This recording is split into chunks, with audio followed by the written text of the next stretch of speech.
So it's called tautology.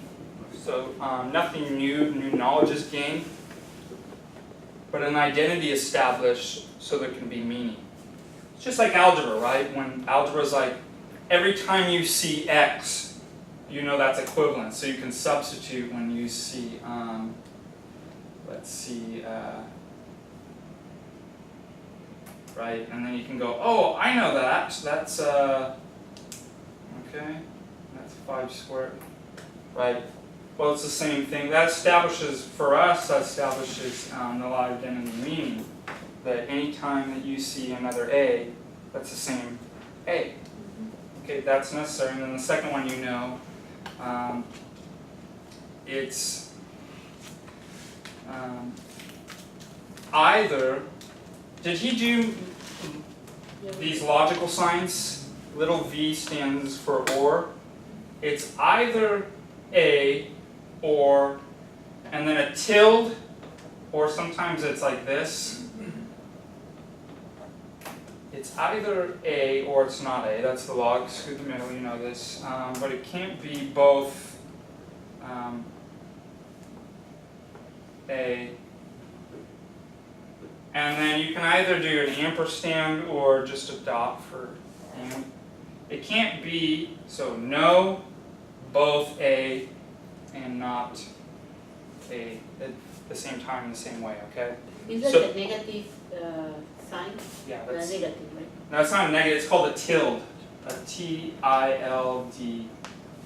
But what you said, a neg is not a Yeah, this says, yeah, a negation. not. Yeah, it's a negation. Yeah. So, A or not A, not, when you use that's usually both. Not both A and not A at the same time in the same way.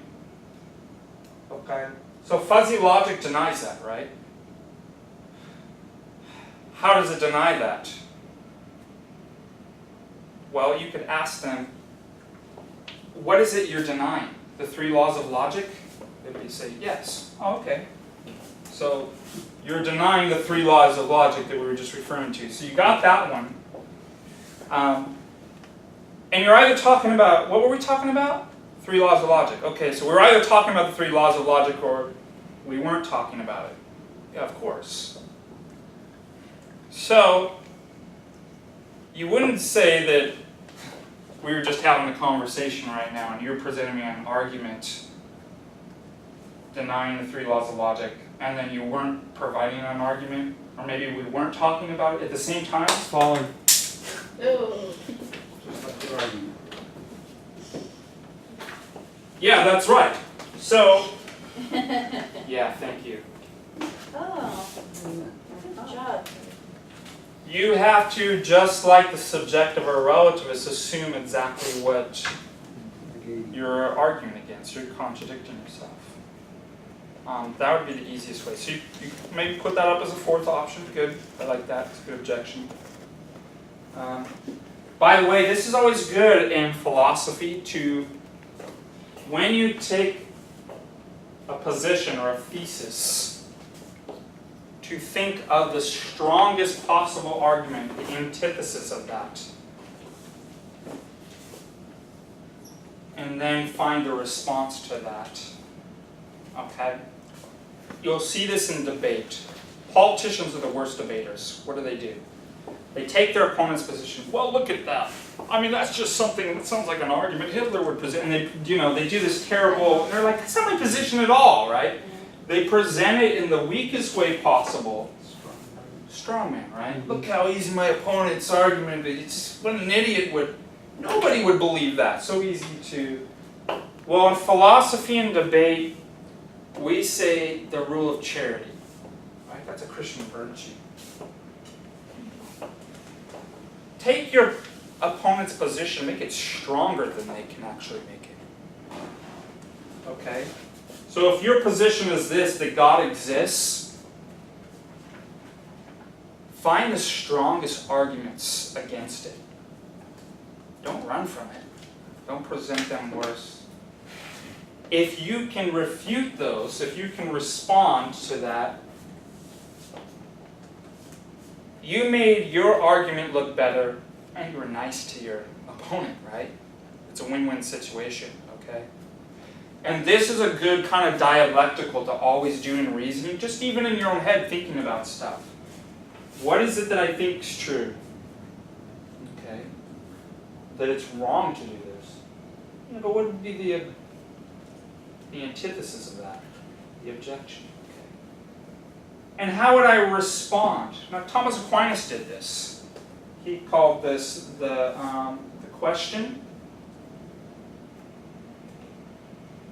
the sed contra. Sed contra means but against. But against, but against, you gotta have it. Like some dork running around. I'm rejecting it. And then you give the response, the respondio. Yeah, but to your but. Okay, that's a good dialectic to do, which is exactly what you did. So we said there's only 3 positions. Right? You said there might be a 4th. Okay, let's assume there is a 4th. And then we were able to respond to it. So good thinking, I like that. Always foster that kind of thinking, it's really good. Okay, so let's move into, so Christian ethics, yeah. We did some logic there. Let's go into Aristotle, because this is going to get into, it'll kind of transition also on the ethical thing about, because it also deals not only with infanticide, but of abortion. Yeah, abortion and also the elderly as well. If you're in a bed and you can't fulfill whatever function, are you worth keeping around? Yeah, and that's a philosophy today, functionalism. Yeah. That your purpose and means based purely on the function that you produce. It's a very American philosophy. It comes out of pragmatism. There's a thing called American philosophy. It's distinguished from everything else, and it's seriously just based on Americans, the work ethic. Produce. Meaning is doing. If you can't produce and make it, yeah. Almost like Hitler. Yeah, isn't that, well, Hitler had a euthanasia. I mean, he fostered, it was actually really prevalent in that time, even in America. Did you know that? Yeah, it was spreading, it's kind of social Darwinism and stuff. It's really scary. That's why truth matters. That's what I tell my students. It's not just ivory tower philosophy, right? We have to defend our faith. Scripture says, give the reason for the hope that you have within you. That was that time. Margaret Sanger was at that time, and Yeah. people see her now because they don't know the origins of her philosophy. See her this great, woman's advocate and stuff, but that was not how she started. She wanted minorities and poor people and people she considered lower or worthless not to reproduce. And so that was her purpose with what she did. How many people have heard when Nick was first introducing philosophy to me, and I was getting all jazzed about it, all the way back in 1995, there were a lot of people that were saying, oh, philosophy, that's a good way to lose your faith. Philosophy. Paul warns about philosophy. How many people have heard that before? Pseudo-philosophy. Right, Paul doesn't say, stay clear of philosophy. Paul knew philosophy. Right? Vain philosophy built on what? Basic principles of this world, right? Yeah, on the traditions of men. Yeah, the empty traditions of men. How do you, if somebody says, no, I hate philosophy, I'm not into philosophy, what do you respond back to them? Why is that? Philosophical statement. Yeah, well, that's a great philosophy. I think I want to join your group. I want to join your philosophy group. Great, yeah, woo, right? Everybody's a philosopher. Just some are. Philosophy's been described as the science or art of thinking correctly about what? not about food or number, about everything. Okay? It's the most universal science.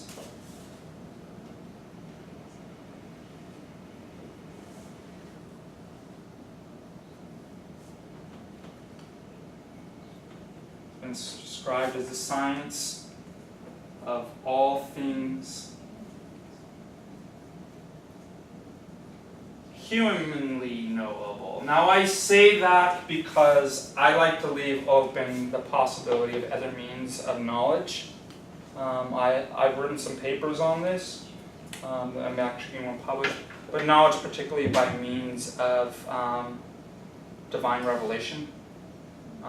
Things that we can receive directly from God. Would be a different... Special revelation? Special revelation, general. yeah. General revelation is what philosophy does. God has endowed objective truth into the universe, and He's given us minds to. Special revelation would be a very special kind of. And one paper that I'm actually that I sent off for publication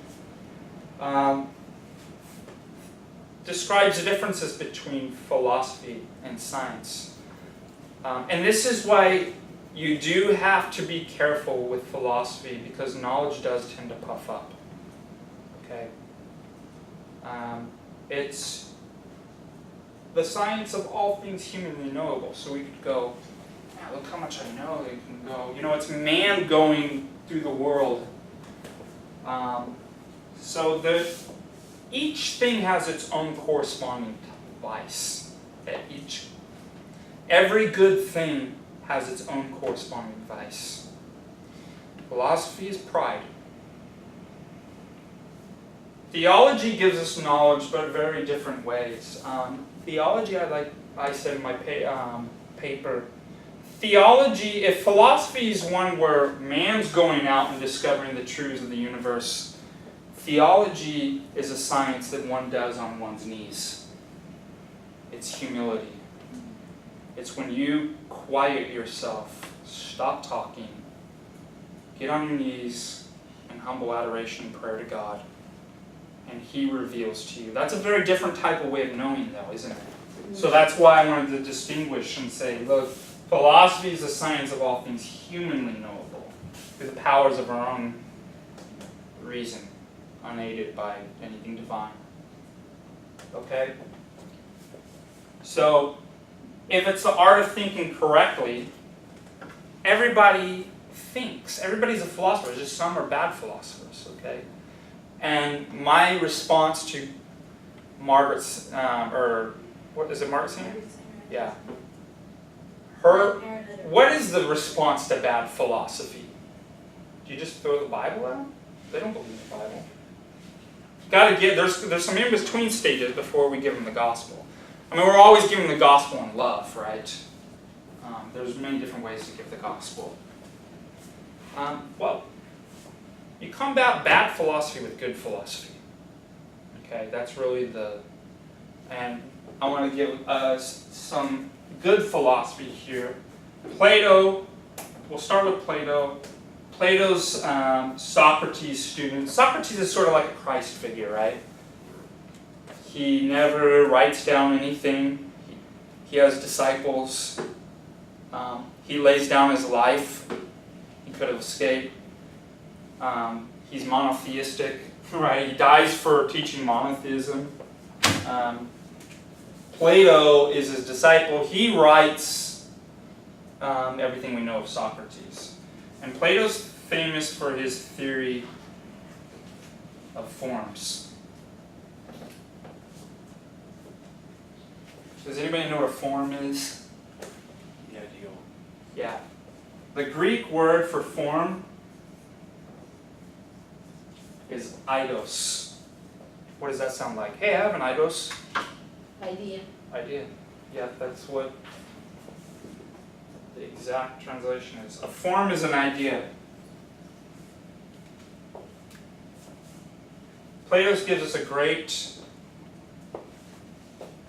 argument that we can use good philosophy against bad philosophy. It gives us a great argument we can give to defeat atheists. Plato believed, he was a dualist. He believed there's the world of ideas, and then there's the material world of the senses. Okay? Yeah. And atheists, well, they don't believe in anything you can't see, right? Touch, taste. What does the creed say? I believe in all things, visible and invisible. They don't. Okay? Well, Plato had to deal with these guys too. Yikes! Boo. Wow. Stan, help us! We don't exist because we Yeah. didn't Watch your step. And in the beginning there was darkness. And then God And said, then let there darkness. be light. Neither went down there, but. Has that ever happened before? all the Every week. And there was light and he said it was good. Every week. Okay. Yeah. Because it's on a timer and everything shuts off.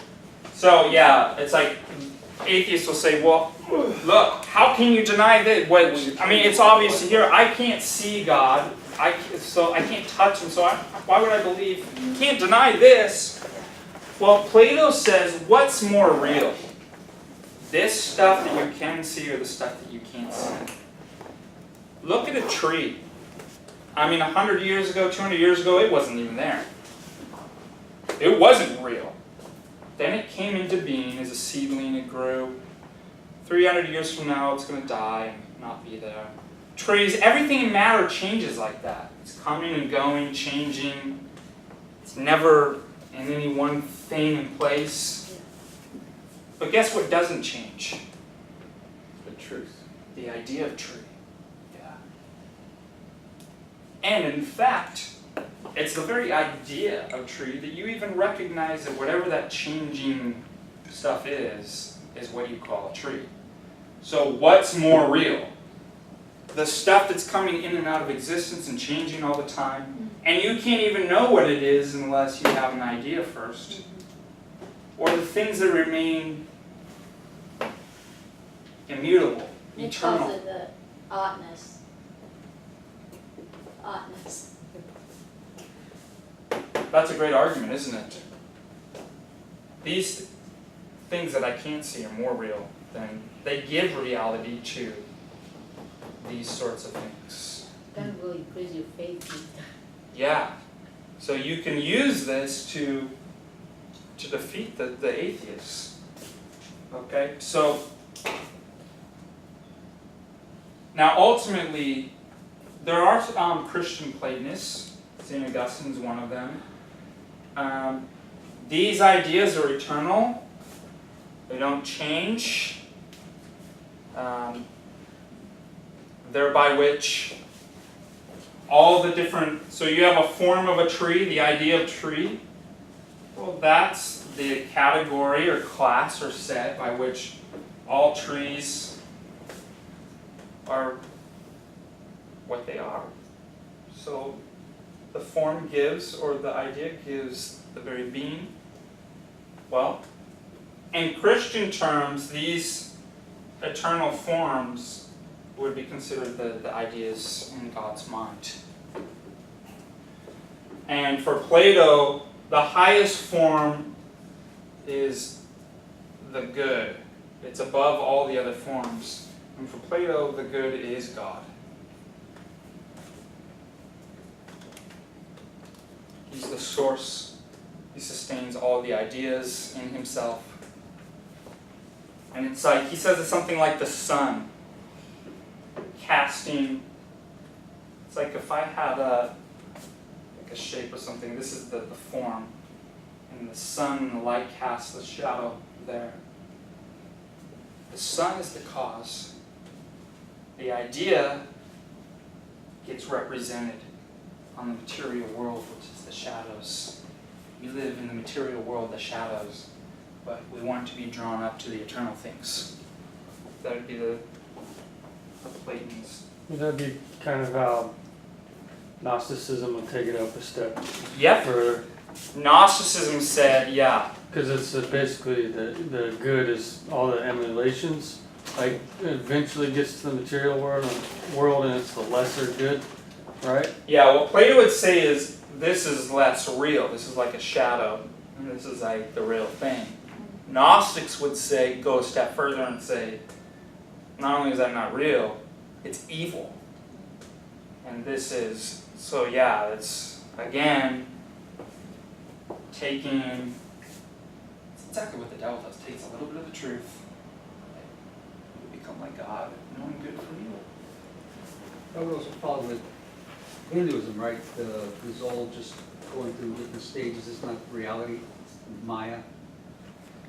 So it's just a stage of the ultimate being, whatever. Yeah, maybe there's something there. I wish I had brought the book. I must have put it. It's the Oxford Dictionary of Philosophy. Has Raphael's The School of Athens. You can see this in the Vatican Museum. It has all the Athens was the School of Athens was Plato's school, and it has all the philosophers. And in the middle are two individuals. One's going like this, and the other one's going. Who do you think the two individuals are? One's going like this. They're two philosophers, because there's philosophers everywhere. And they're in school, so one's obviously they're Debating. yeah, or they're teacher and student or something like that. One is Plato and his student Aristotle. Plato's going like this. What they're having a conversation about is reality, knowledge, and forms. Plato's saying, this isn't real. Forms are in the mind of God, or, our ideas. They're up, beyond this. Aristotle did something really unique. He's saying, no, forms are in the matter. Okay. Aristotle's called the common sense philosopher because there seems something not common sense about having to deny that this is real. Okay, but there were problems. That's why Plato came up with his theory. Aristotle pointed out problems with Plato's theory and said, look, I have a way to solve it. By putting form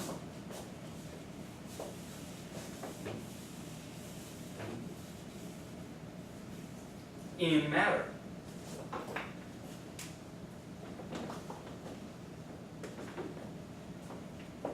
Form, or eidos,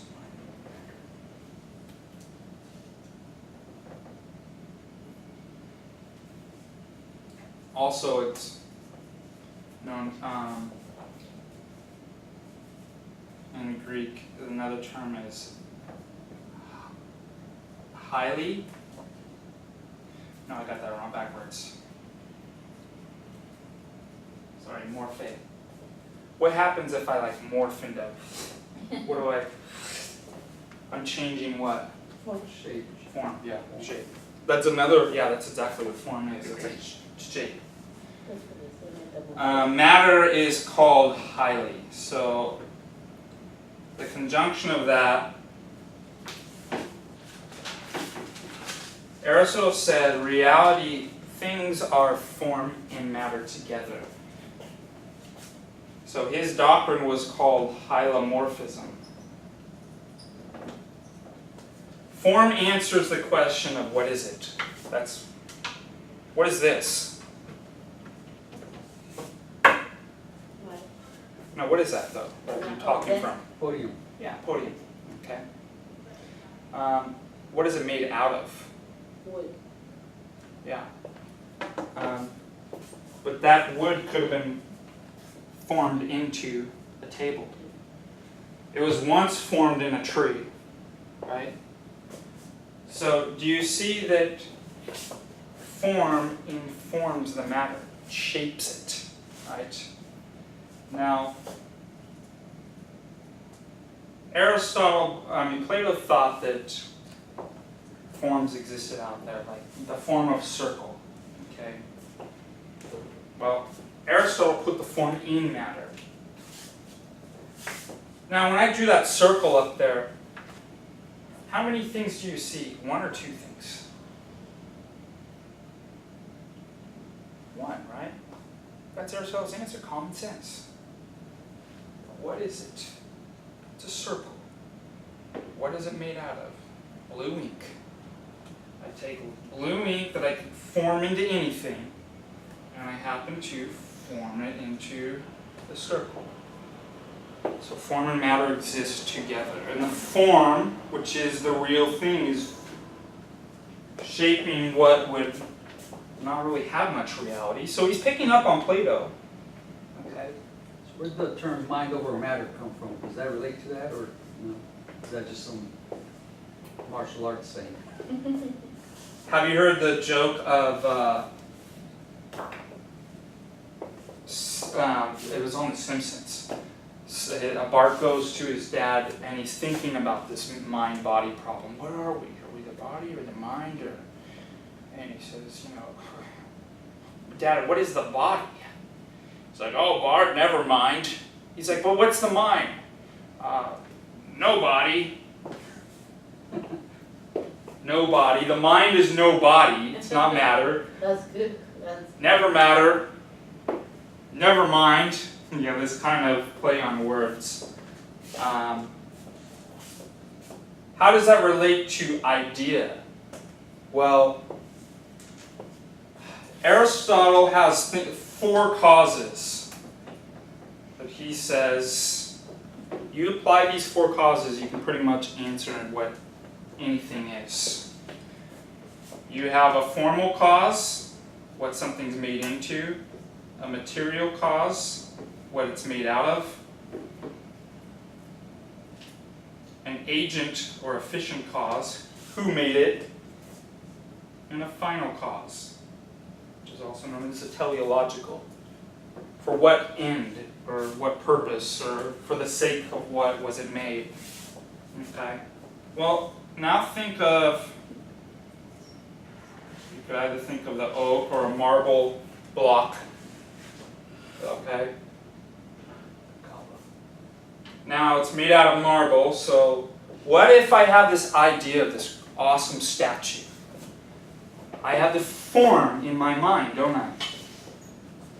What I can start doing is chiseling away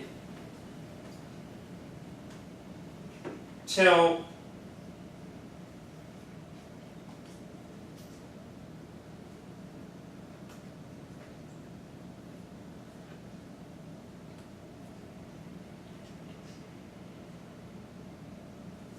that material block forms my idea. It meets. So what is it made out of? Well, again, if you're a materialist and you say all that exists is matter, well, you can't really explain what's the difference between that marble block. What's the difference between this podium and that table or oak tree? Well, if you're a materialist and you say all that exists is matter, how can you explain what's the difference? For Aristotle, form is not matter. It is something immaterial, but it's not something else. It's a principle. That's why I said, how many things are there? Right? One thing. It's just ink in the form of a... But circle, that idea, that form, is something immaterial. It is an immaterial principle, right?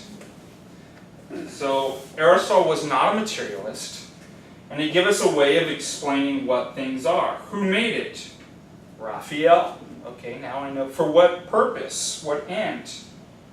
For the sake of conveying justice. Dike, the Greek word. Okay?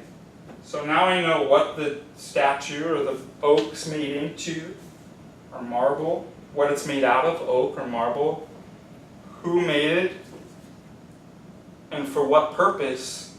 All form one thing. Okay? I'm going to hurry this through. That's fine for artifacts. Okay?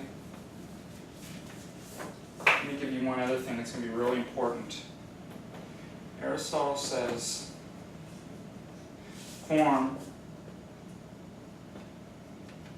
actually the thing, actuality. So a circle's a circle, right? Matter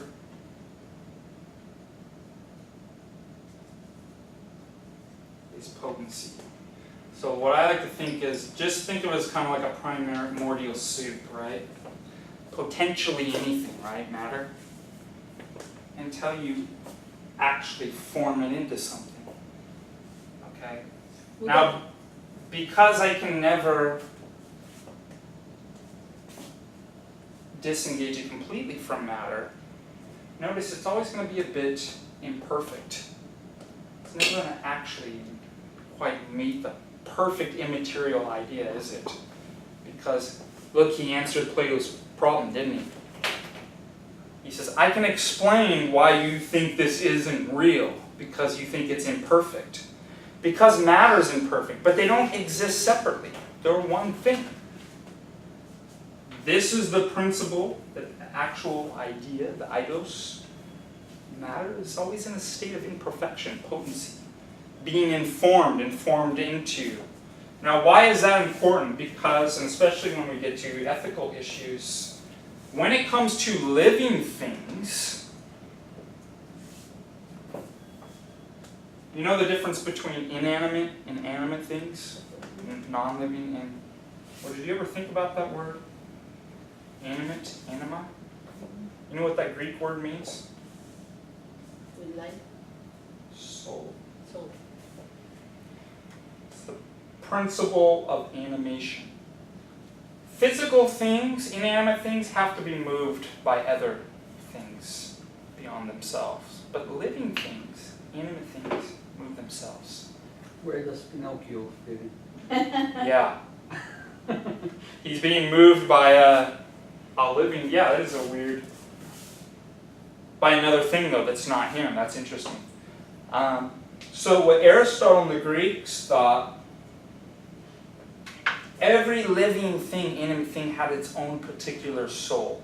Now that's not a weird, like, kind of Tolkien, like trees are like humans. So no, it just means a principle of self-motion, animation. It's not being moved like this. Notice the plant. You don't see somebody pulling up the leaves and stretching it. You see it growing and moving itself, right? Autonomy? Yeah, What is that? autonomy, right? Comes from, yeah. Okay, why is this all important? Form for living things is soul. Plants have a plant soul, principle of animation. Biological animals have animal souls. Humans have human souls. Yeah, but they rise above by having rationality as well. Now, why is that important? Well, let's go. Aristotle gives us an answer to the abortion issues. Where does life begin? Where is it a human? Okay? Now, if you look at the embryo, okay?